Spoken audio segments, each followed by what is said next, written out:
Bonjour à tous, je suis Courtney Garati, directrice artistique de FIAF, le French Institute Alliance française de New York. Comme c'est probablement le cas chez vous, nous vivons actuellement en confinement et notre institution est fermée au public. Nous tenons néanmoins à vous proposer de beaux programmes pendant cette période, d'où l'idée de tenter de proposer ce spectacle virtuellement.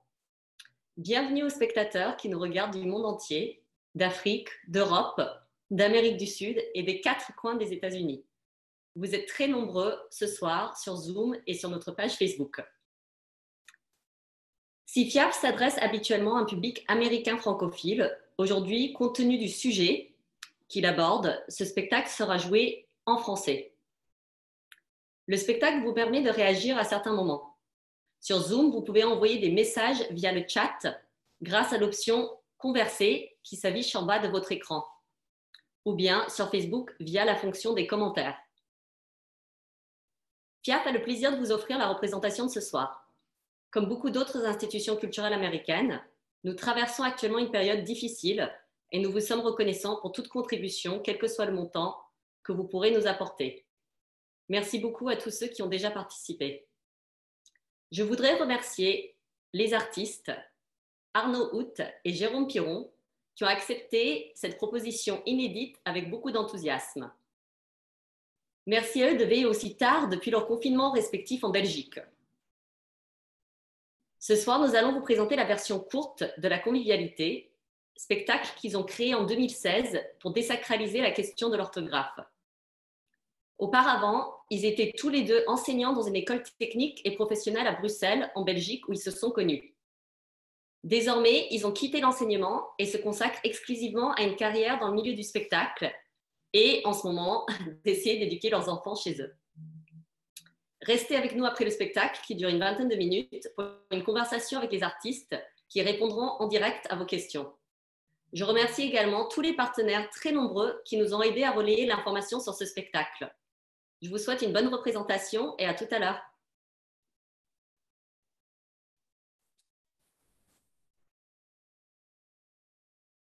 Bonjour tout le monde. Bonjour. Salut Jérôme, ça va? Oui, ça va bien et toi? Ça marche? Je vois qu'il y a déjà pas mal de gens qui se sont joints à nous. On va dire bonjour à Walter, on va dire bonjour à Corinne, bonjour à Ossine également. Donc, bonjour à tous. Voilà, on est vraiment un peu surpris et très content parce qu'il y a des gens qui viennent d'un peu partout, comme Courtney l'a dit. Alors, nous, on s'est servi un petit verre. Effectivement. Voilà, moi, c'est une bière belge. Hein. Voilà, évidemment, il n'y avait pas de raison qu'on boive de la bière américaine. Hein. Je dis ça sans vouloir insulter personne. Ça ressemble donc à une sorte d'apéro Skype. Tout à fait. Donc, je vous encourage à faire pareil. Hein. Vous pouvez vous servir un petit verre. On n'est pas vraiment ensemble, mais on est quand même ensemble. Ça s'appelle la convivialité, c'est pas pour rien. Voilà. Donc, écoutez, on va attaquer. Donc, on va d'abord vous dire qu'on est vraiment ravis que vous soyez tous venus assister à ce spectacle qui est donc organisé par le French Institute Alliance française de New York. C'est super bon en anglais. Voilà. Ton anglais est irréprochable. Hein. Un peu. Bon, alors, on a beaucoup dit que vous alliez assister à un spectacle, mais bon, vous aurez remarqué, on n'a pas vraiment de décor. Voilà. Et puis, on ne va pas non plus vraiment interpréter des personnages. Non, et ça tombe bien parce qu'on n'est pas vraiment comédien, en fait. Non, si on a voulu organiser cette rencontre, c'est parce qu'on avait envie de partager quelque chose avec vous. C'est quoi votre niveau d'orthographe? Alors, on attend la réponse. Tout d'un coup, il y a un grand silence sur le chat. Nul. Je vois Sébastien. Archi nul, tout à fait. Moyen, ça va, pas mal. Très bien. Moyen, pas trop mauvais. Bonjour, excellent, pas mal, très bon. OK. Est-ce que vous surveillez votre orthographe? Est-ce que vous surveillez l'orthographe des autres? Alors, il faut quand même bien reconnaître une chose, c'est qu'en français, on est particulièrement peu exigeant avec l'orthographe. On ne parle pas de votre orthographe, hein, ni de la nôtre. Non, ni même de celle de Pauline, qui est une orthographe bien à elle. Non, en français, on est particulièrement peu exigeant avec l'orthographe elle-même. Oui, s'il arrive qu'on juge votre orthographe, on ne juge pratiquement jamais l'orthographe elle-même. Alors attention, il ne s'agit pas ici évidemment de juger la langue, mais bien son orthographe. Souvent, on a tendance à confondre l'orthographe et la langue elle-même. Mais l'orthographe, ce n'est pas la langue. L'orthographe, c'est l'écriture de la langue. Et ce n'est même pas l'écriture en termes de style ou de qualité de phrase. En fait, c'est d'abord le code graphique qui permet de transmettre, donc de retranscrire la langue orale. Oui, c'est un petit peu comme les partitions qui sont au service de la musique. En fait, l'orthographe est un outil au service de la langue. Alors, si l'orthographe est un outil, eh bien, on s'est simplement posé une question avec Arnaud. Est-ce que c'est un bon outil? Prenons par exemple le son S. Comme dans virus.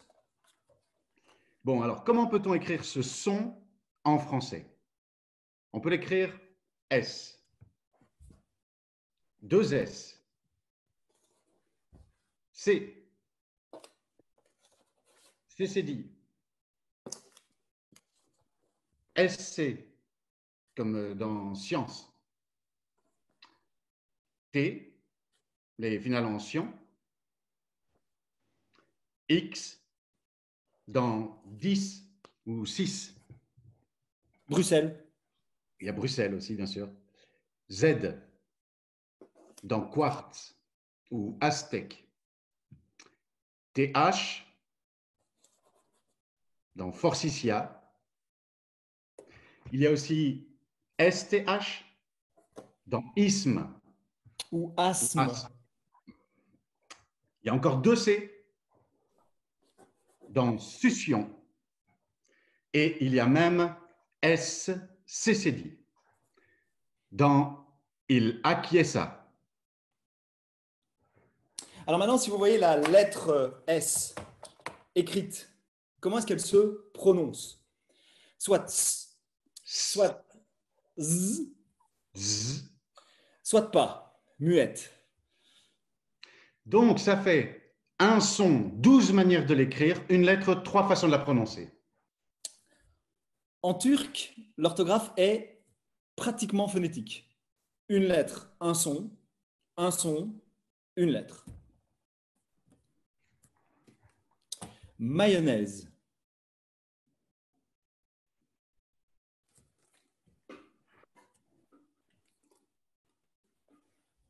Saucisse.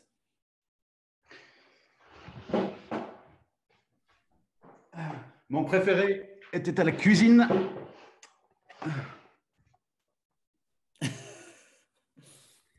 Donc, en turc, quand vous entendez un mot pour la première fois, vous savez automatiquement comment il s'écrit. Et c'est le cas dans beaucoup d'autres langues, comme le finnois, le bulgare, le croate ou le roumain.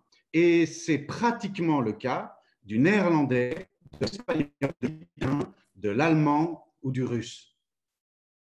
Comparons à présent avec le français. En français, si on inventait un mot qui n'existe pas, comme le mot créfition qu'on a inventé avec Jérôme. Créfition. De combien de manières différentes pourrait-on écrire ce nouveau mot, créfition, en français? Alors, pour répondre à cette question, Jérôme et moi avons élaboré un petit répertoire de toutes les orthographes possibles du mot créfition en français. Alors, on pourrait potentiellement l'écrire comme ceci, ou comme ceci, ou encore comme ceci, ou comme ceci, ou comme ceci, ou comme ceci, ou comme ceci. Au total, on a répertorié 240 manières différentes d'écrire le mot créfition en français. Alors, on se demande souvent comment respecter l'orthographe. Mais l'orthographe elle-même est-elle respectable?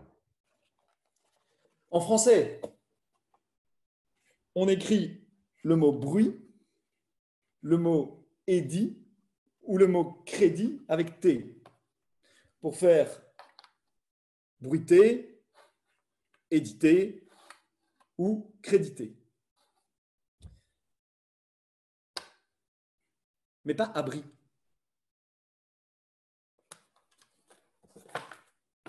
Alors, on écrit 10 avec un X qu'on prononce S. Mais on écrit une dizaine avec un Z et un dixième qu'on écrit X mais qu'on prononce Z. Alors, en français, il existe des pluriels en X. Alors qu'au Moyen-Âge, tous les mots pluriels se terminaient par la lettre S, en toute logique. Alors, à cette époque, il y a une finale qui est un peu plus fréquente que les autres, c'est US à la fin des mots. C'est les fréquences que ça lui atteint. Alors, les copistes, pour aller un peu plus vite, peut-être pour économiser du parchemin, ont inventé une abréviation que je vais vous montrer. Donc ça, c'était l'abréviation pour le US à la fin des mots. Cette abréviation vient d'ailleurs de la contraction du U et du S. Et donc, par exemple, le mot cheveux s'écrivait comme ceci.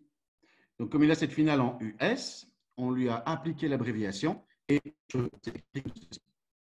Le problème, c'est qu'un peu plus tard, des académiciens français ont observé les textes anciens pour fixer la norme. Et quand ils sont tombés là-dessus, ils ont cru qu'il s'agissait de la lettre X. Ils ont rajouté un U pour que cette prononciation. Parce qu'ils avaient oublié que c'était déjà dedans. Et donc, c'est à cause de cette erreur, c'est à cause de la confusion entre une abréviation et la lettre X. C'est ça qu'on a le pluriel X en français, comme bateau ou neveu. Alors, qui concerne les pluriels en O, U, X, pou, hibou, caillou. Pourquoi ces 7-là, mais pas les autres? Et on n'a pas trouvé de raison. On n'a pas trouvé de raison parce qu'il n'y a pas de raison. Pour chacun d'entre eux, c'est juste un oubli ou un accident. Alors, employé avec l'auxiliaire avoir, le participe passé s'accorde en genre et en nombre avec le complément d'objet direct quand celui-ci le précède. Les crêpes que j'ai mangées, ES. Par contre, quand le complément suit le participe, il reste invariable. J'ai mangé et les crêpes. Alors pourquoi? Pourquoi avant, mais pas après? Toujours au Moyen-Âge, les mêmes moines ont des conditions de travail difficiles. Ils travaillent dans des monastères mal chauffés, mal éclairés, avec des plumes d'animaux, souvent sous la dictée. Quand le moine écrivait, par exemple, les pieds que Jésus a lavés, un simple regard vers la gauche permet d'identifier ce que Jésus a lavé. Il a lavé quoi? Les pieds. Donc, le moine accorde. Pas de problème. Par contre, quand le moine écrivait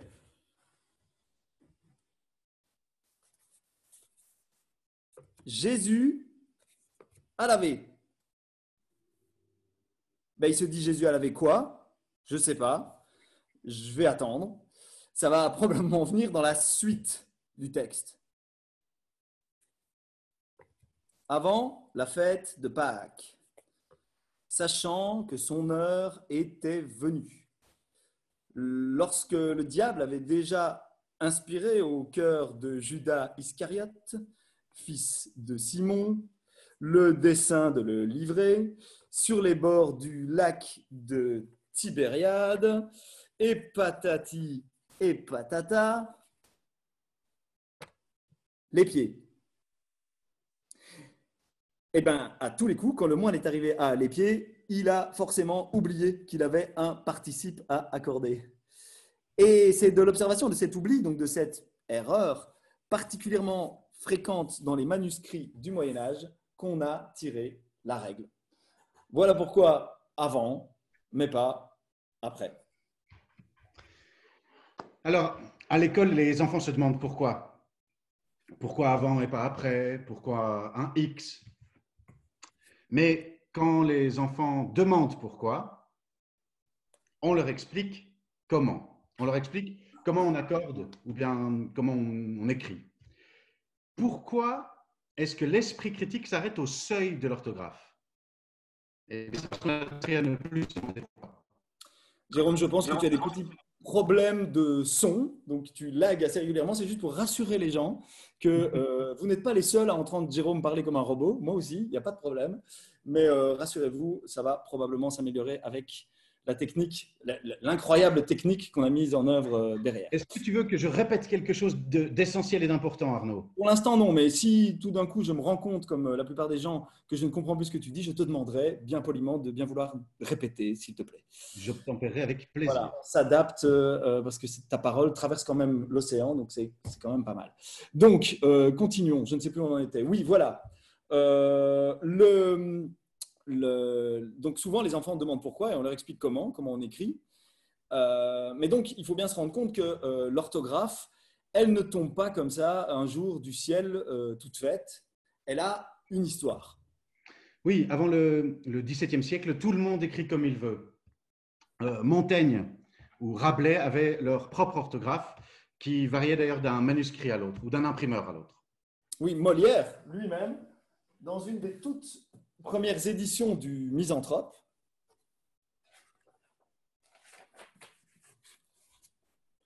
écrivait Misanthrope sans H. D'ailleurs, Molière écrivait orthographe sans H. En fait, aujourd'hui, plus personne ne lit Molière dans l'orthographe de Molière. Elle a été adaptée au fil des rééditions sans que cela ne change absolument rien à l'œuvre de Molière. Et donc, il ne faut pas confondre la langue de Molière et son orthographe. Mais alors, d'où vient cette obsession contemporaine pour l'orthographe? Ça commence au XVIIe siècle. On centralise l'État et Richelieu réalise que la langue est un pouvoir. Il crée alors l'Académie française. L'Académie aura pour mission de rédiger un dictionnaire pour fixer la norme. Pour fixer la norme, donc, comme tu viens de le dire, on n'a pas bien entendu. Mais... Donc voilà, l'Académie va fixer la norme à partir de ce moment-là. Bon, aujourd'hui, encore, l'Académie française est une fausse référence. Il n'y a pas de linguiste à l'Académie française. Donc c'est un petit peu comme s'il n'y avait pas de mécanicien au contrôle technique. Non, académicien est un titre honorifique, pas scientifique. Il ne suffit pas d'enfiler un habit vert et un bicorne à plumes pour devenir lexicographe.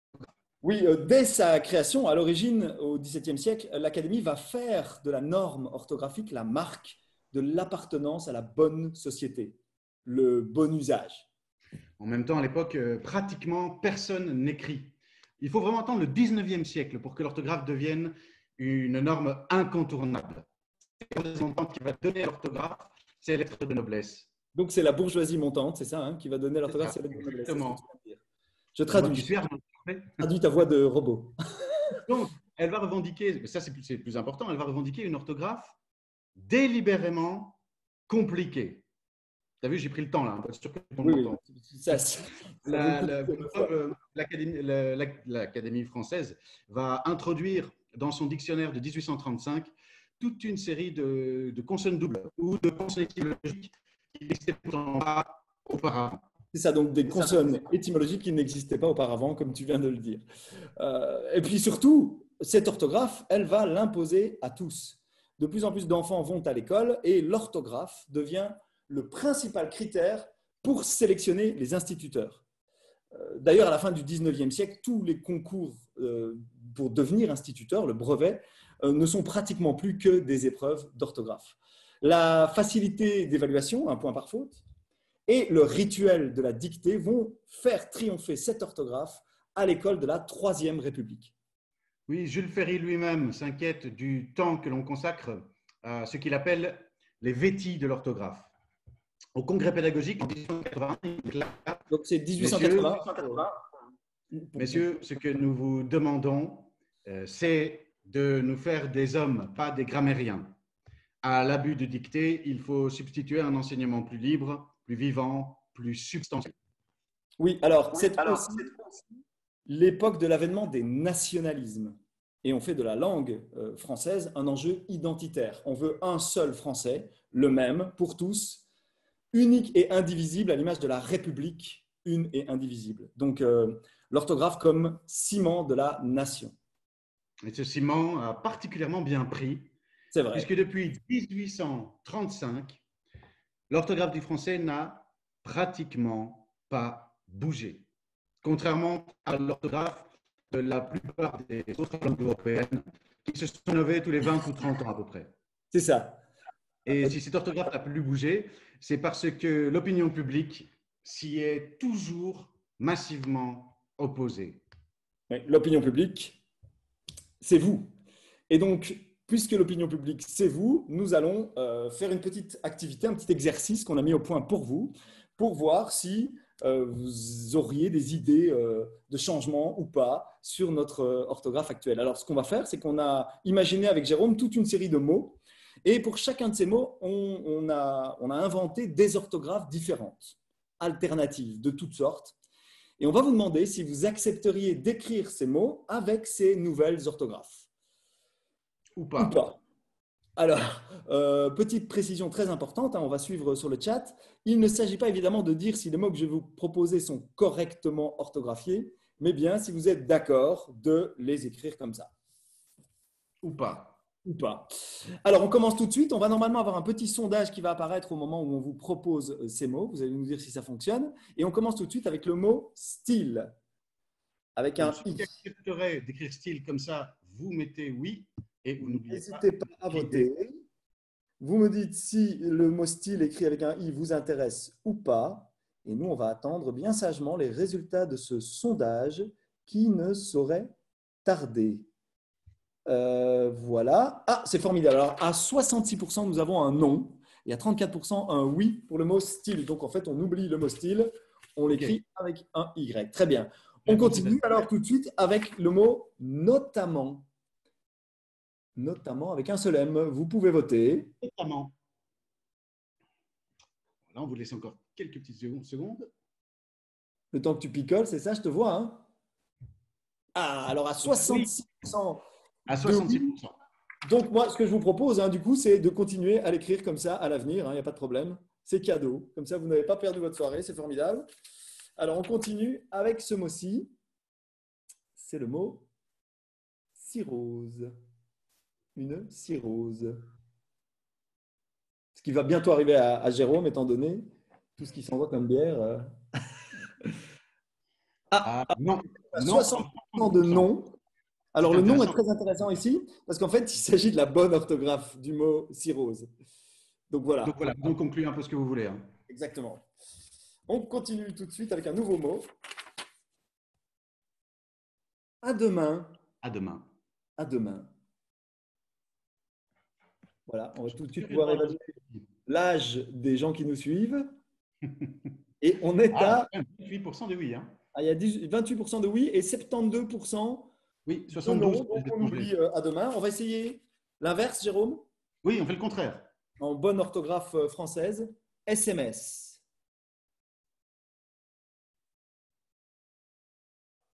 Alors, est-ce que ce sera pire? Les résultats de ce magnifique sondage. Et là, on est à 87%. On a un vainqueur là, 87% de non. C'est en bonne orthographe, ça. En plus, il y a le mot. Oui, bonne règle phonographique du français.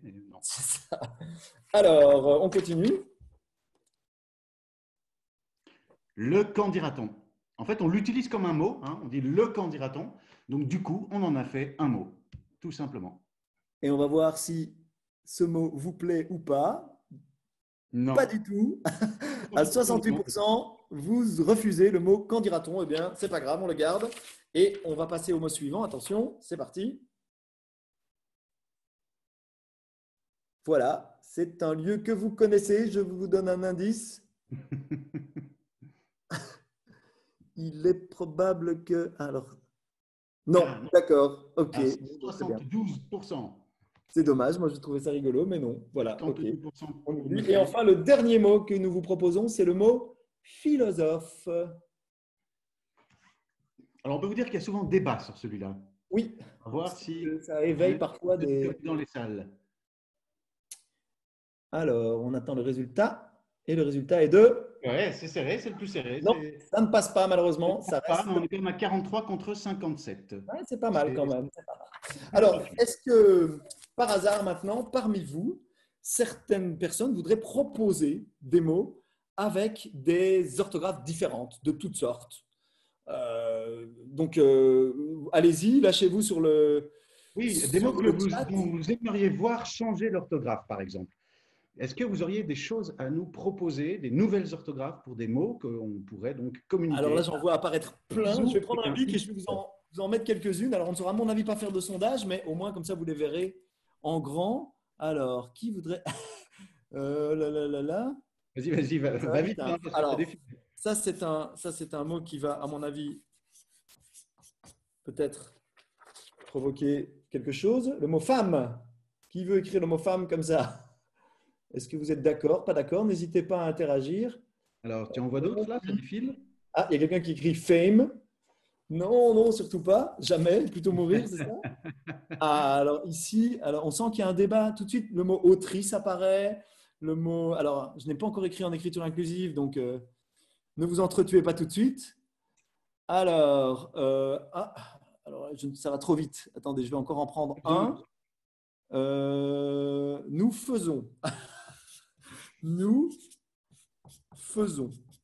Je l'aime bien aussi celui-là, ouais, j'avoue. Nous faisons. Comme ceci. Ok. Est-ce que ça provoque des réactions? Non, oui, sûr. Non, jamais. Oui, il y a des oui. Ah, faisons avec PH. Je vois même passer faisons avec PH. Automobile avec O. C'est formidable. Ok, merci beaucoup. Merci pour toutes ces magnifiques propositions. Alors, c'est vrai qu'il faut bien reconnaître qu'en français, quand on propose de changer, donc de modifier l'orthographe, ça provoque parfois, comme on l'a vu, quelques réticences. Souvent, d'abord parce qu'on a le sentiment qu'on va s'attaquer à un héritage. Si on prend les consonnes étymologiques, par exemple, les TH, PH, comme dans philosophe, y toucher, ce serait un peu comme s'en prendre au patrimoine. Donc, d'une certaine manière, se couper d'une partie de l'histoire de la langue française. Mais cette histoire est largement fantasmée. D'abord, pourquoi est-ce qu'on a conservé ou introduit uniquement les consonnes étymologiques qui sont issues du latin et du grec? Eh bien, parce que ça fait classe. Parce qu'on aimerait croire que le français ne descend que de l'Antiquité. Mais en réalité, on a évacué sans hésiter pratiquement toutes les consonnes étymologiques qui sont issues des langues germaniques, de l'arabe, de l'italien. Alors, rien que ces trois langues-là, c'est déjà 35% de tous les mots qu'on a empruntés en français. Oui, si on voulait vraiment respecter l'étymologie, pourquoi pas? Mais dans ce cas, on devrait écrire le mot style comme ceci, parce qu'en fait, on l'a emprunté au latin stylus, on ne l'a pas emprunté au grec. Donc, il n'y a pas de raison de… Par contre, il y a un mot qu'on a emprunté au grec. Donc, un mot qu'on a emprunté au grec. C'est le mot économie. Donc, si on voulait respecter son origine, on devrait l'écrire comme fœtus. Ou encore, le mot fantôme, qui devrait prendre un PH en français, comme il l'a en anglais d'ailleurs, puisque ça vient également du grec phantasma. Alors, et puis, est-ce qu'on peut aussi vraiment accuser les Italiens? Tu as failli me piquer ma réplique. Toi, oui, tu as vu, j'ai failli te couper la parole et tout d'un coup, je me suis ravisé.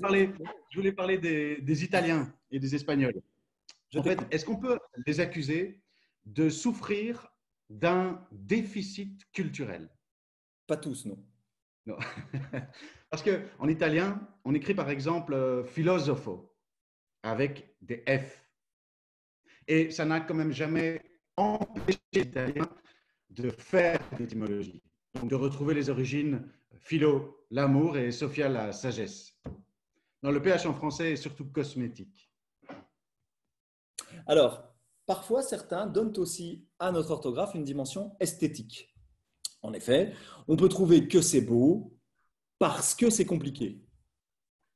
On peut appeler toutes les absurdités de l'orthographe des subtilités et être fier de cette spécificité de la langue française. Mais si on a le droit de trouver qu'une forme est belle et d'avoir envie de la garder, alors on a le droit de la trouver laide. Oui, qu'est-ce qui fait qu'une orthographe est belle? Sa complexité? Bon, alors dans ce cas, on pourrait même imaginer de la rendre encore plus belle. Le collège de pataphysique, Boris Vian, Alfred Jarry, avait imaginé ce qu'ils appelaient une orthographe d'apparat. Alors, qu'est-ce que c'est une orthographe d'apparat? Pour vous l'expliquer, Jérôme et moi avons programmé une petite application sur le téléphone, ici même, qui fonctionne à l'instant. Et donc, c'est un module de reconnaissance vocale en orthographe d'apparat que voici. Et donc, je vais le mettre ici. Et donc, dans cette orthographe, par exemple, Jérôme, tu peux nous faire un son? A. S'écrirait comme dans le mot doigt.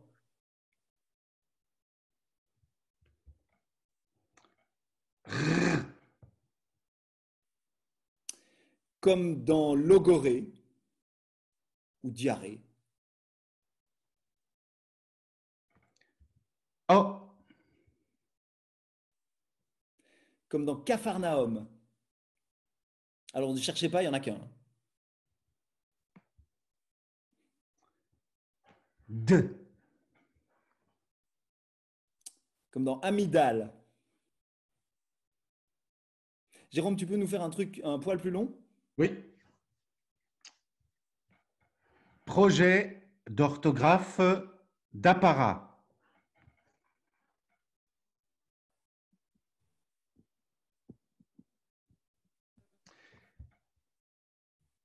Alors, il existe encore une raison de défendre une orthographe compliquée, le sens de l'effort.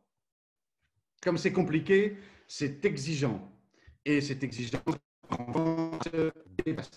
Donc, Jérôme disait, cette exigence apprend à nos enfants à se dépasser. J'ai l'impression que si on simplifie, on va faire moins d'efforts. Mais l'idée, ce n'est pas de faire moins, c'est de faire mieux. Alors évidemment, c'est difficile de dire à ceux qui ont souffert qu'ils ont souffert pour rien. Tout le temps de mémorisation mécanique, d'exception annonnée, pou, hibou, tout ce temps peut être converti en temps de pratique, en temps de découverte, de réflexion, de littérature, d'histoire de la langue. Donc, en un sens, la constitue bien par le haut. Donc, Jérôme disait que, dans un sens, la simplification de l'orthographe constitue bien un nivellement par le haut. Je vais faire des signes en même temps. Oui, c'est ça, nivellement par le haut. Alors, la question de l'orthographe, évidemment, touche aussi celle de l'accès à l'emploi. Dans ces cas-là, aujourd'hui, on sait ce que coûte une faute d'orthographe. Et puis, vous imaginez si ce n'est pas votre langue maternelle ou si vous êtes dyslexique. Oui, on utilise aussi souvent l'orthographe pour disqualifier une pensée. Sur Internet, par exemple, eh bien, on voit souvent dans les forums des commentaires. Va d'abord soigner cette faute d'orthographe et après, tu te permettras de donner ton avis. Oui, donc on empêche quelqu'un de s'exprimer à cause de son orthographe. Et donc, on est bien face à une forme de discrimination que tout le monde trouve légitime. Oui, même ceux qui en sont victimes la trouvent légitime. Une sorte de syndrome de Stockholm. Et tout ça n'est possible qu'à une seule condition, que l'orthographe soit sacrée. Le grévis, la grammaire, devient la Bible. Tout ce qui s'y trouve, c'est parole d'évangile. Si c'est dans Becherel, ainsi soit-il. Simplifier l'orthographe, ce serait appauvrir la langue.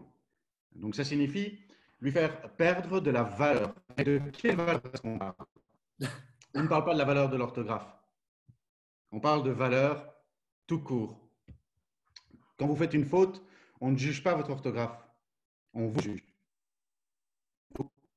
sur base de votre orthographe. De quoi on a envie? Est-ce qu'on veut un outil pour pouvoir pratiquer la langue française ou un objet de prestige? Est-ce qu'on veut un enseignement d'excellence pour que cet outil puisse être entièrement maîtrisé par tous ou une compétition sur des exceptions? Finalement, est-ce qu'on veut enseigner ou inculquer l'orthographe? Le marteau est un outil percuteur servant à aplatir une plaque de métal ou à enfoncer un clou. Il est augmenté par la longueur du manche et celle du bras du manipulateur. Il est composé d'un œil, d'un endroit, d'une table, d'une penne, d'une tête et d'un manche. Il remonte comme le couteau à la plus ancienne préhistoire. Imaginez que ça s'arrête là. La description de l'outil. On passe des heures et des heures à décrire cet outil. Alors, on vous demande de temps en temps d'enfoncer un clou, mais on ne vous demande pratiquement jamais ce que vous avez envie de construire. Quand un outil n'est plus au service des hommes et des femmes, mais que ce sont les hommes et les femmes qui sont au service de l'outil, alors cet outil a dépassé ce qu'on appelle en philosophie son seuil de convivialité. Dans les cahiers préparatoires du tout premier dictionnaire de l'Académie française en 1694, il est écrit « L'orthographe servira à distinguer les gens de lettres des ignorants et des simples femmes. » Merci beaucoup. Merci d'avoir passé cette belle soirée avec nous. Merci Santé beaucoup. à la vôtre. Et désolé pour les petits aléas techniques et les répétitions, mais bon, ça c'est le miracle de la technologie qui traverse l'océan. Merci beaucoup Arnaud et Jérôme. Alors bon, j'imagine que tout le monde applaudit chez soi. Comme ça. Voilà, c'est un des petits aléas de cette forme, c'est que voilà, mais je vous applaudis au nom de tous. Et merci beaucoup, bravo. On va rester en ligne et vous pouvez poser des questions aux artistes que je vais leur transmettre, soit via la fonction Q&R en bas du Zoom, soit via les commentaires sur Facebook. Donc, du coup, je crois qu'il y a déjà des questions qui sont arrivées, mais peut-être du coup, juste pour lancer les choses, on peut vous demander à quel moment vous avez eu envie de faire des absurdités de la langue française un spectacle. Alors, je pense que l'idée du spectacle est venue assez tard, mais ces absurdités nous ont frappés déjà aux études. Donc, nous, on a fait de la linguistique avec Jérôme il y a bientôt 20 ans, même un peu plus, je crois. On vieillit. Et donc, oui, on s'est rendu compte que la linguistique avait étudié depuis pas mal d'années, ça fait bien 40-50 ans que les linguistes dénoncent toutes ces incohérences de système, tous ces problèmes posés par l'Académie française dans la langue française.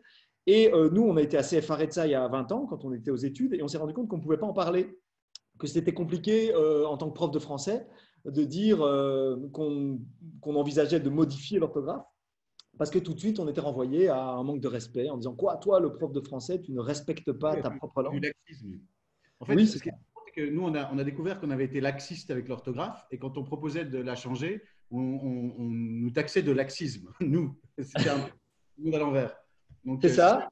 C'est à l'origine du truc, en fait.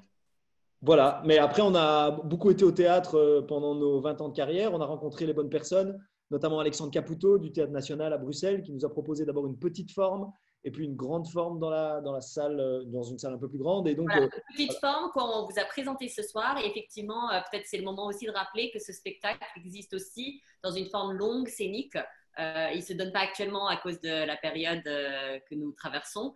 Mais voilà, si vous avez apprécié ce moment, vous pouvez aussi encourager vos amis à chercher des informations sur la convivialité qui se donne aussi dans une forme théâtrale longue. Pardon, avec une tournée complète l'an prochain, si le virus nous le permet.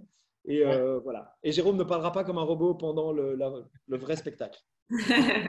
Alors, on a plein de questions. Par exemple, du coup, Nathalie Leroux nous demande pourquoi on n'élimine pas juste les exceptions. Alors, qu'est-ce qu'on appelle exception? En fait, en français, il y a deux choses différentes qu'on appelle exception. Il y a le cas particulier, mais qui se justifie, c'est-à-dire dans la plupart du temps, on fait d'une manière, mais dans certains cas, c'est important de faire d'une autre manière parce qu'il y a une subtilité, parce qu'il y a du sens qui s'en dégage, et on appelle ça des exceptions parce que ce n'est pas courant, mais ça, ce sont des choses à maintenir. Parce qu'elles sont un exemple, les impersonnels dans les parties passées. Il pleut des cordes. Des cordes n'est pas vraiment un complément d'objet direct puisque il pleut est un verbe impersonnel. Donc là, du coup, on peut imaginer qu'on l'accorde différemment. C'est ça, c'est ce qu'on appelle un cas particulier. Mais c'est vrai que nous, on met tout comme exception.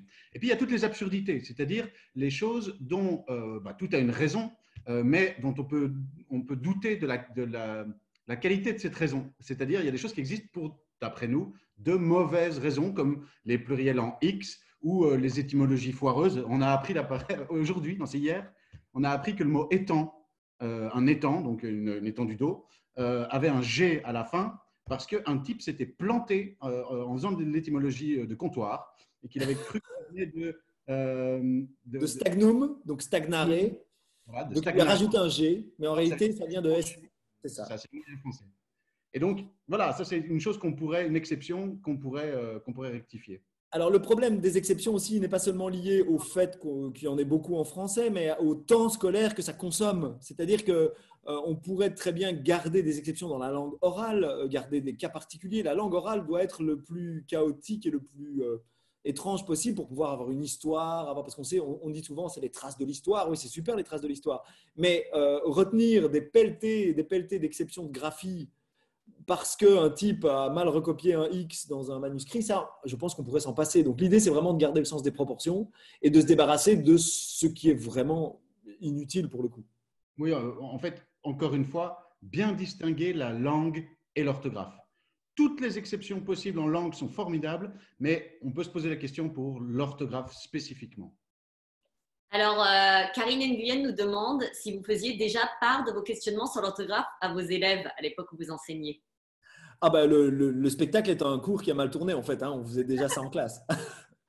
Oui, il y a même des éléments du spectacle qu'on a trouvés avec les élèves. Oui. Ils nous ont aidés à trouver des blagues. À ce niveau, on nous demande justement, Clément nous demande, est-ce que c'est pas un nivellement par le bas que de simplifier l'orthographe? Non, le véritable nivellement par le bas, c'est la défense du statu quo. Parce que à partir du moment où on comprend qu'il s'agit d'améliorer les choses en leur rendant de la cohérence, de la logique, c'est-à-dire en exigeant avec les gens, mais pas avec l'orthographe, ce qui est quand même assez fou. Les gens respectent des formes sans en connaître les raisons pour la plupart. Et donc, il me semble que faire l'effort de changer, c'est ça qui est compliqué. C'est ça qui est exigeant. C'est de faire l'effort de comprendre notre orthographe jusque dans ses détails. Et voilà, il me semble que souvent, la raison qu'on donne, c'est qu'on a toujours fait comme ça. Voilà, je trouve que le laxisme est parfois dans le statu quo. Mais le temps qu'on ne consacrera pas à retenir des listes comme chou, hibou, caillou. Ma fille, encore la semaine dernière, retenait Lando et Saro. Vous vous souvenez de Lando et Saro? C'est les deux seuls mots en français qui ne prennent pas de X en AUS, Lando et Saro. Alors, il y a bleu, pneu pour les E. Bref, toutes ces exceptions qui sont finalement absurdes. Tout ce temps-là, on pourra le reconsacrer à faire de l'étymologie, du vocabulaire, de la littérature, bref, des choses qui ont du sens. Donc, l'idée, c'est vraiment de faire les vases communicants, pas d'arrêter de faire de la langue, évidemment. Et donc, du coup, ça pourrait représenter une forme de nivellement par le haut. Paradoxalement, moins d'orthographe, c'est peut-être plus de grammaire. Par exemple. Alors, tout dépend de quelle grammaire, évidemment, mais de la bonne grammaire, oui, évidemment, il faut faire plus de grammaire à l'école, c'est important.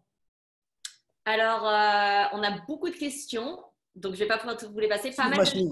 Je ne donnerai pas la marque, je ne fais pas de pub. On a vraiment pas mal de gens qui nous demandent ce que vous pensez de l'écriture inclusive. Beaucoup de questions sur l'écriture inclusive. Vous avez encore une petite heure devant vous là ou Ah non, très court, Arnaud, très court. D'accord, d'accord. Bon, ben, pour faire vite, pour faire rapide, voilà.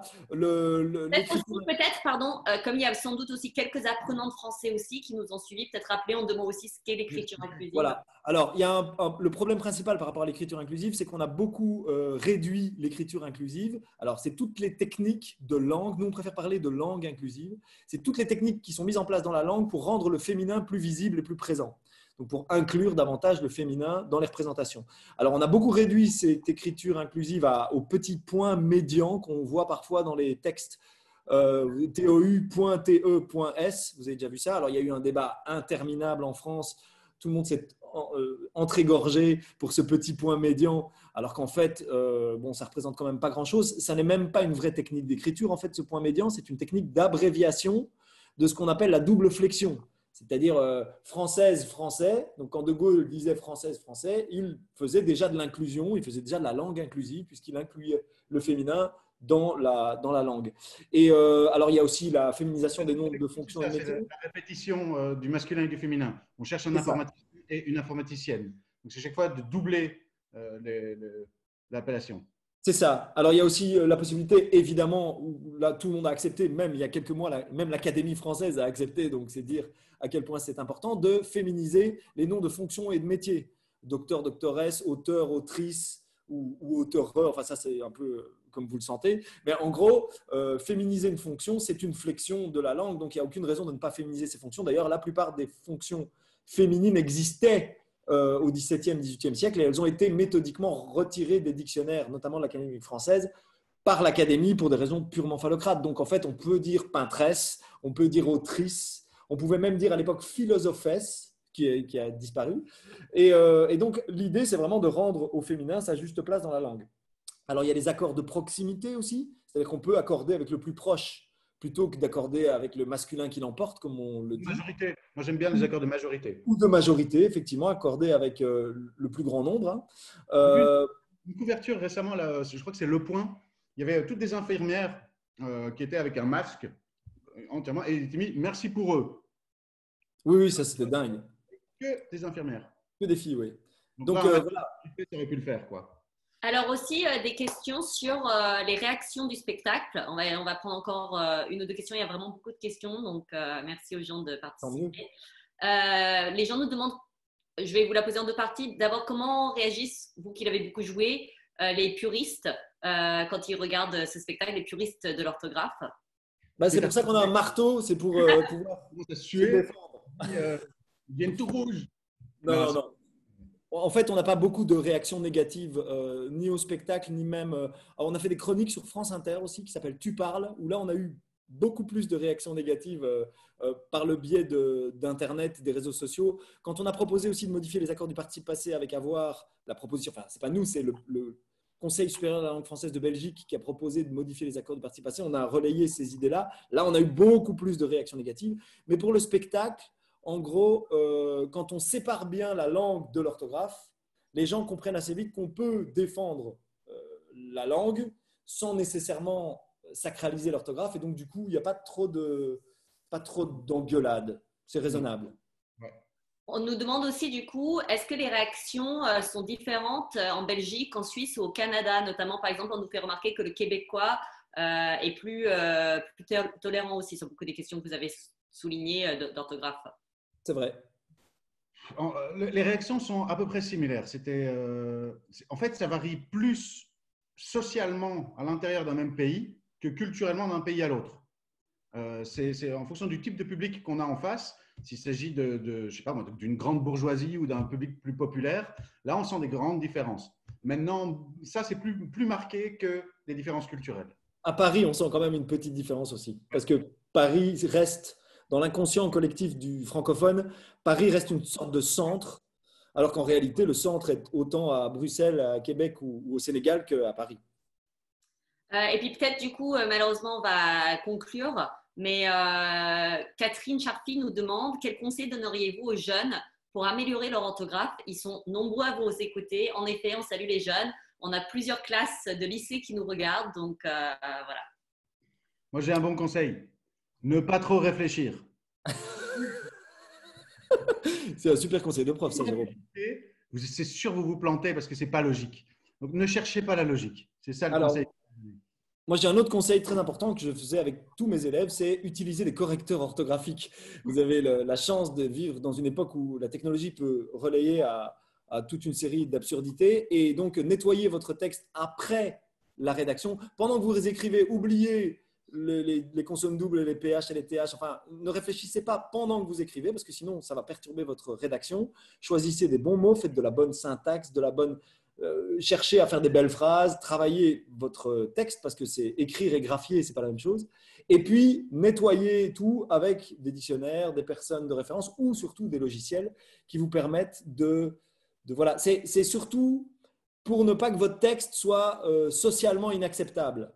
C'est-à-dire que si vous avez écrit un truc formidable et qu'après, parce qu'on se foutra de vous s'il est plein de fautes d'orthographe, donc c'est comme aller en pyjama à une interview d'embauche, quoi. Ça n'a pas de sens. Ça n'est pas très important d'être bien habillé parce que ça ne dépend, vous n'êtes pas meilleur employé si vous êtes bien habillé, mais ça vaut le coup de mettre une cravate. Donc l'orthographe, c'est un peu la cravate, quoi. Bon, bah, on va devoir arrêter le Q&A sur cette dernière question. Donc, merci beaucoup. On va repartir avec le conseil de s'habiller pour aller aux entretiens d'embauche. N'allez pas en pyjama. Même si tout le monde passe sa vie en pyjama en ce moment. Hein. Moi, j'ai vu ça. En plus, on passe nos vies en pyjama en ce moment. Ah, moi, je suis en slip là. Hein. Je sais juste que ça ne se voit pas, mais voilà. Bon, bah, avant que ça ne dérape, merci beaucoup Arnaud et Jérôme. C'était la toute première performance live virtuelle de FIAF. Et quel succès!